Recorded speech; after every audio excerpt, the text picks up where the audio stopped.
নমস্কার বন্ধুরা, সবাইকে জানাই শ্রাবণের সন্ধ্যার অনেক প্রীতি ও শুভেচ্ছা।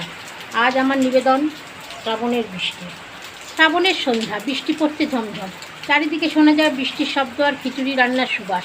কিন্তু লালু বারবার ঘুরে যাচ্ছিল। এই ঘন বৃষ্টির মধ্যেও এতটুকু আশ্রয় পাচ্ছিল না কোথাও। এই শর্ট শর্ট, এদের ঘর নোংরা করার ধান্দা, যা যা। লালু ঘরে গেল বাড়িটা থেকে। আসলে কুকুর তো, ওদের তো জায়গা রাস্তায়, মানুষ বলে হয়তো ঠাঁই দিত, আবার তাড়িয়ে দিতেও পারত চোর অপবাদ দিয়ে। রাস্তায় জল ক্রমশ বাড়ছে, দূরের ট্রাম ডিপো প্রায় জলে ডুবে গেছে।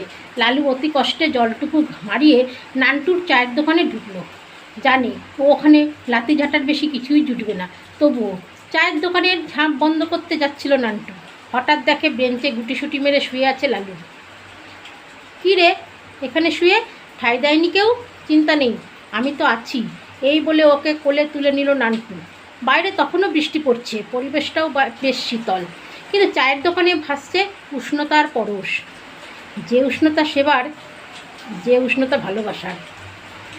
সত্যি তাই, একটা কুকুর বলে তাকে সর করে তাড়িয়ে দেওয়া যায়, কিন্তু মানুষ হলে ঠিকই তাকে আশ্রয় দিত, বলতো এখানে বসেন, এখনই যাচ্ছেন কেন, বা এখনই যাচ্ছ কেন, এখানে বসো, ছাতা এনেছো, অনেকবার জিজ্ঞেস করতো। যেহেতু কুকুর, রাস্তায় ঠাই, তাই তো বৃষ্টির মধ্যেও তাকে রাস্তায় কাটাতে হবে, এই তার কপাল।